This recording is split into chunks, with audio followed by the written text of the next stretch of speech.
You're not going to believe what went down in this courtroom. A judge notorious for ruling with an iron fist decided to flex his power by tearing into a seasoned attorney right in front of everyone, but in a twist no one saw coming. That same attorney turned the table so fast he didn't know what hit him, and by the end he was the one in cuffs. What happened in those tense minutes will leave you stunned. Before we jump into this wild story, drop a comment letting us know where you're watching from. If you're hooked on intense real feeling tales like this, hit that subscribe button, because tomorrow we've got another one lined up that'll keep you on edge. Let's get into it. Jasmine Crockett stepped into the courtroom with the kind of focus that could cut glass. She'd spent years sharpening her skills, first as a public defender clawing for justice in a system stacked against her clients, then as a prosecutor who didn't back down from the big fights. Now she was here with a case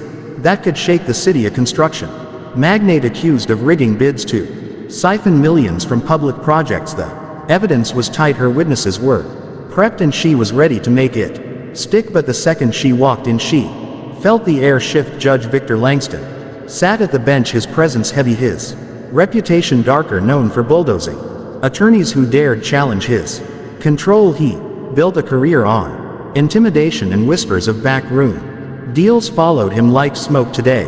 Though Jasmine wasn't just any attorney, she was the one holding the match. The room buzzed as she set her files down, the gallery packed with reporters, city officials, and a few nervous suits from the defense. Langston didn't even look up from his notes, just let the clock tick, drawing out the silence like a weapon. When he finally spoke, his voice was low, edged with mockery. Miss Crockett, I hope you've brought more than a stack of paper and a prayer, because I'm not in the mood for amateur hour. The defense table snickered, but Jasmine didn't blink. Your Honor, I'm here to present evidence of fraud that's cost this city millions. I'd say that's worth your time. Langston leaned forward, eyes narrowing. Fraud, huh? Bold claim from someone who looks like they're still figuring out which end of the gavel to hold. The jab landed, but Jasmine kept her cool, her voice steady. The evidence will speak louder than I ever could, Your Honor. She started laying it out, bank records showing inflated invoices, emails between the defendant and city insiders, a trail of cash that didn't add up. But Langston wasn't having it. He cut her off mid-sentence, waving a hand. And Miss Crockett, I've seen better fiction in the dim store novels my clerk reads. You think this is enough to drag a Manai name through the mud? The gallery shifted, sensing the heat. Jasmine pressed on, unfazed. It's not about names, Your Honor, it's about facts, like the fact that these payments line up with project approvals you signed off on. The room froze. Langston's smirk vanished, replaced by a hard stare. Careful, Miss Crockett, you're treading on thin ice, accusing this court of anything. She met his gaze, unflinching. I'm not accusing, I'm asking, why is your name on those documents? He slammed his gavel, the sound cracking through the tension. Enough, I won't let you turn this into a circus. Your little theory is dead on arrival. But Jasmine didn't sit. She pulled out a deposition transcript and slid it across the table. Then explained this. A whistleblower from the defendant's company says you met with him personally to greenlight the overages sworn under oath. Langston's face tightened, but he recovered fast. Hearsay. Inadmissible. Next, she didn't flinch. Not hearsay when there's a recording to back it up. The gallery gasped as she reached for her briefcase, pulling out a small device. Your Honor, I'd like to play something for the court. Langston's eyes flashed. You're out of line, Crockett. But she pressed play and his voice filled the room. Make it quick, I want this buried before she gets wind of it. The courtroom exploded. Murmurs, shouts, chaos. Jasmine stood calm amidst it, watching Langston unravel. Care to explain that, Your Honor? She asked, voice like steel. He banged the gavel again, but it was too late. The truth was out and the walls were closing in. Judge Langston's face turned to stone as his own words echoed back at him, the recording cutting through the courtroom like a blade. The gallery was a mess, reporters scribbling, spectators whispering, the defense team shifting uncomfortably in their seats. Jasmine stood there steady as ever, letting the moment sink in. She just thrown a live wire into the judge's lap, and he was scrambling to snuff it out. That's enough, he roared, slamming the gavel so hard the wood groaned. This is a stunt, Miss Crockett, and I won't tolerate it. That recording's a fake, and you're in contempt for even bringing it Here but Jasmine didn't budge. It's no. Fake, Your Honor, it's authenticated.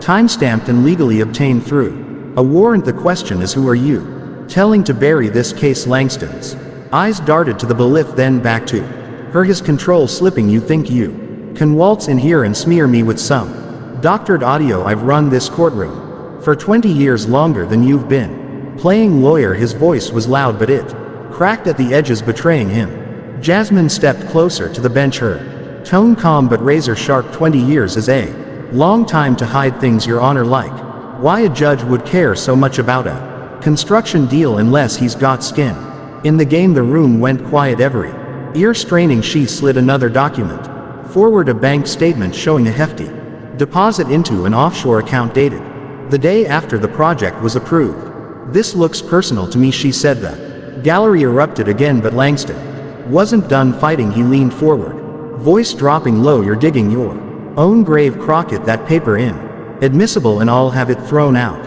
along with you. He motioned to the bailiff. Escort her out. This hearing's over. But Jasmine held up a hand, stopping the officer mid-step. Not so fast. That account traces back to a shell company tied to your brother-in-law. I've got the paper trail right here. She tapped her briefcase, pulling out a stack of records, transfers, emails, a web of transactions that all pointed one way. Langston's jaw tightened. His bluff called. You're grasping at straws, he spat. None of this holds up. Jasmine didn't flinch. She turned to the clerk. Enter these into evidence, please.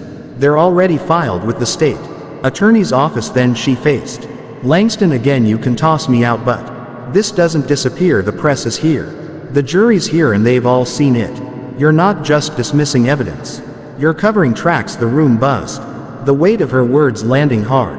Langston glared, but his hands shook as he gripped the gavel. You've got no proof I knew about any of this, he said, quieter, now testing her. Jasmine smiled faintly, not triumphant, just certain. Then let's talk about the phone call you made last week, the one where you told the defendant to clean it up before I got too close. She nodded to her assistant, who handed her a transcript.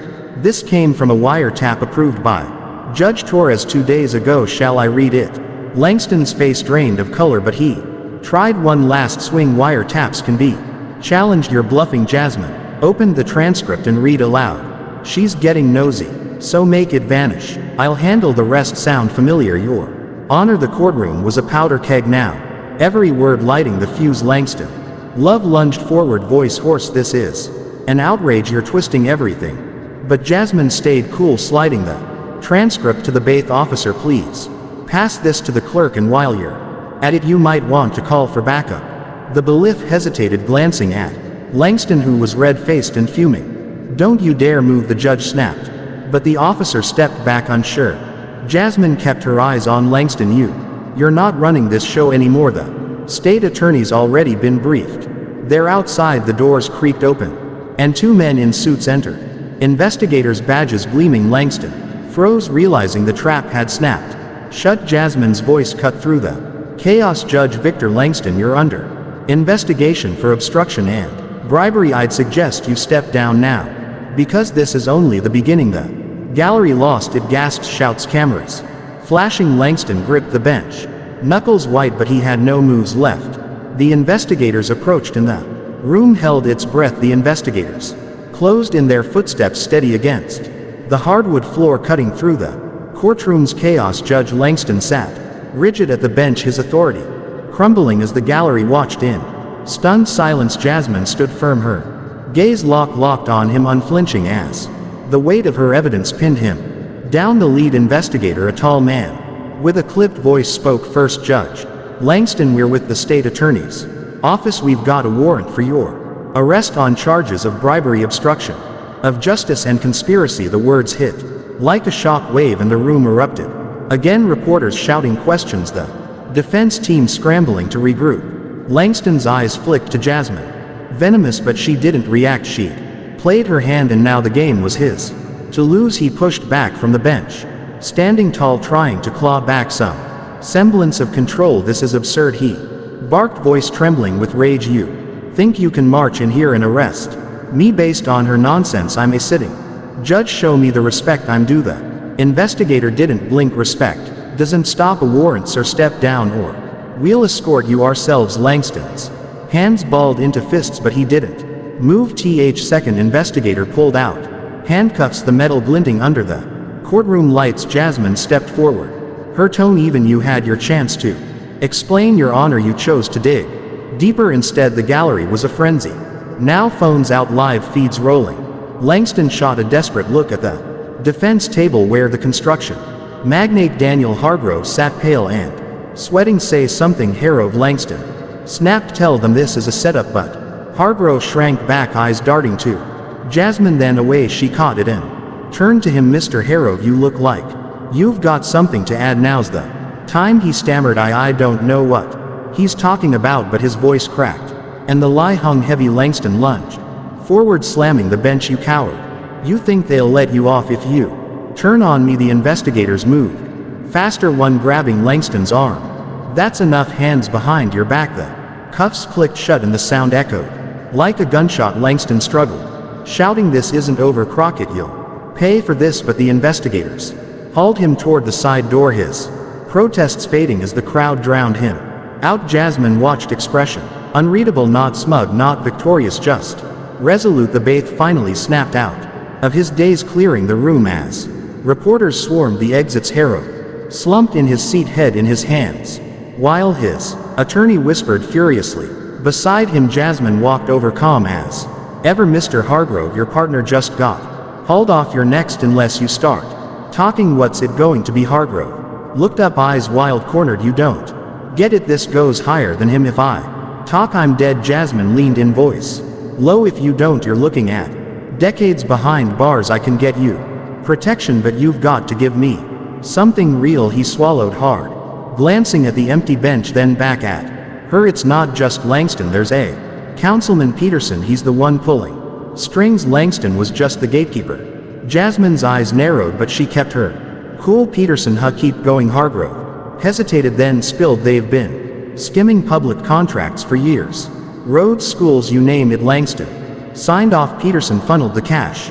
I've got emails, dates, meetings, but you'll need more than me to prove it. Jasmine straightened, mind racing. Where's the proof? Hargrove rubbed his face, voice shaky. My office locked in a safe.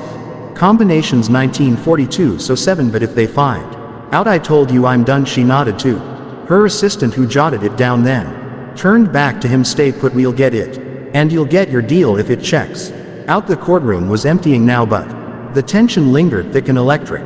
Jasmine glanced at the investigators, dragging Langston out, then at Hargrove, who looked like a man staring down his own grave. She cracked the surface, but the real fight was just starting. Lead 'em. Move, she said to her team. We've got a safe to open and a councilman to find. The stakes had just shot through the roof, and she wasn't backing down. J-Man's team moved fast, cutting through the courthouse chaos as the last of the reporters spilled into the halls, chasing Langston's arrest like hounds on a scent. She led the way, her assistant and a pair of investigators trailing close. Hargrove's confession still burning in her ears. Councilman Peterson, a name that carried weight, a man with a clean public face and dirty hands. If Hargrove was telling the truth, the safe in his office was their next stop, and Jasmine knew every second counted. If Peterson got wind of this, that evidence would vanish fast than Langston's career. She glanced at her assistant, voice low. Call the state attorney, tell them we need a warrant for Hargrove's office now. Mention Peterson, full name Robert J. Peterson, they'll know who he is. The drive to Hargrove's downtown high-rise was a blur, city lights streaking past as the team strategized. The investigators radioed for backup, their tones clipped and urgent. Jasmine stared out the window, piecing it together. Years of rig contracts, millions siphoned, a judge and a councilman playing gatekeepers to a machine that fed on public trust. Hargrove's safe held the key, but she couldn't shake the feeling they were racing a ticking clock. They pulled up to the building, a sleek tower of glass and steel, and flashed badges at security. No one in or out, she told the guard. This is a state matter. He nodded, wide-eyed as they stormed the elevator. Hargrove's office was on the 14th floor, a corner suite with a view that screamed money. The door was locked, but an investigator popped it open with a swift cry. Inside, it was all polished wood and leather, a stark contrast to the grime they were digging into. Jasmine beelined for the safe tube behind a framed photo of Hargrove shaking hands with none other than Peterson. She punched in the combination 19-2-4207. The lock clicked and the door swung open. Inside, a stack of files, a flash drive and a ledger thick with handwritten notes. She flipped through it. Dates, amounts, initials, VL for Langston, RP for Peterson. Jackpot, she muttered, handing it to the lead investigator. Get this to evidence lockup, chain of custody. Airtight. Her assistant plugged the flash drive into a laptop and emails flooded the screen. Peterson to Hargrove. Langston, SEC'd all coed but damning yoy keep the bids clean on paper. She read aloud. VL will handle the approvals, this is it. The investigator nodded, bagging the drive enough to bury them both in whoever else they're tied to. But then the phone on Hargrove's desk rang sharp and sudden. Jasmine hesitated, then picked it up. A voice smooth and cold came through. Go in over your head, Crockett. Walk away or you won't like what comes next. She didn't flinch. Peterson, I assume too late. We've got your playbook. A pause, then a low laugh. You think this ends with me? Good luck. The line went dead. The room tensed. He knows, the investigator said. Hand on his radio, we need to move. Jasmine nodded, grabbing the files. Get Hargrove into protective custody. He's our witness now. They hustled out the building, eerily quiet as backup arrived. Lights flashing, radios crackling back at the courthouse. Hargrove was a mess, pacing in a holding room. They'll kill me, he muttered. Jasmine sat across from him, calm but firm. Not if we get Peterson first. You're giving us everything, names, dates, the work start now. He exhaled, defeated. Peterson's got a fixer guy named Kessler, handles the dirty jobs. They meet tomorrow, warehouse on 5th, 1 p.m. She leaned back, mind racing. Good, you just bought yourself a lifeline. The next night, Jasmine watched from an unmarked car as SWAT surrounded the warehouse. Peterson stepped out, briefcase in hand, Kessler beside him, until the floodlights hit and orders barked through the dark. Hands up. Peterson froze, then bolted, but there was nowhere to run. Cuffs snapped on and the Empire cracked wide open. Back in court days later, Jasmine faced a new judge laying out the case. Langston, Peterson, Kessler, a web of greed undone. The gavel fell, guilty verdict stacking up. She stepped outside the city, sprawling below, and took a breath. Justice wasn't